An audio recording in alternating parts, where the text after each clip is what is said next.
Hello everyone and welcome to San Diego Market Movers Question of the Week. Today we have Lauren Mundell. How's it going, Lauren? Hi, thank you so much for having me. Of course. Well, thank you for being here. I have a question for you. Yes. Aside from being overpriced, what are some reasons why a home would not sell in this market? That's a great question. So one that I often see, well, maybe not so often, but I know that sits on the market, is if a home is very hard to show. For example, if a seller has a hard time making it very limited to showing, whether it's a personal preference or work hours, sometimes it can stay on the market a little longer. Another thing would be if it's tenant occupied and it's hard to show through them wanting very limited hours. I tend to see some of the homes to be on the market a little bit longer than usual because buyers, despite being a hot market, buyers definitely want to get inside the home to be able to see it, feel the presence of it, and be able to decide whether they really like the home or not. Photos are just not going to do enough. That is a really good point, and I haven't had someone say that before. I mean, if you can't see the home, it's going to be really hard to sell. Yeah, right? Absolutely. And kind of just jumping off in terms of seeing it online, I'd also really recommend I'm a huge proponent of having really good photos of the home. You know, despite it being a hot seller market, homes can maybe just, get off the market within a flash. Having great photos of the home really does help sell the home itself. Mm-hmm. You need to, have professional photos come in, a cell phone.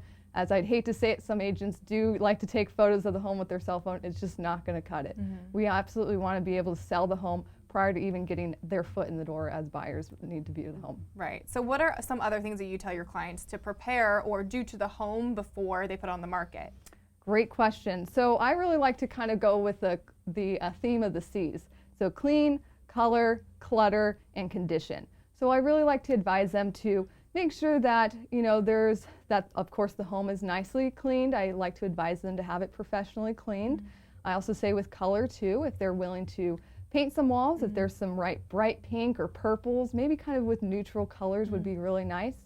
Clutter, as I've already said, condition as well, if they're willing to make some repairs, maybe not too much, not asking in terms of a whole kitchen renovation, right. but patch up some holes or anything that be able to kind of market the home even better is something I always like to advise my client. Yeah, and curb appeal too, right? So exactly, another C, curb appeal, right. Exactly, yeah. Yes. I would absolutely advise them to kind of be able to, whether it's remove some weeds, put in some more flowers. Honestly, a pop of color outside the home really does help sell the home. Yeah, and you talking about photos is really important because a lot of a lot of buyers right now, look on the internet first before, mm-hmm. so it's their first impression is going to be online versus in person. Exactly. I always advise them to keep in mind that what you said, their first impression is always online most of the time. And you want to be able to entice them to be able to schedule that showing mm-hmm. to have them actually see the home in person. Yeah, huge important part. Yes. Which is really a good point. Thank you so much. Thank you so much for having me. Yeah. That was Lauren Mundell with San Diego Market Movers Question of the Week.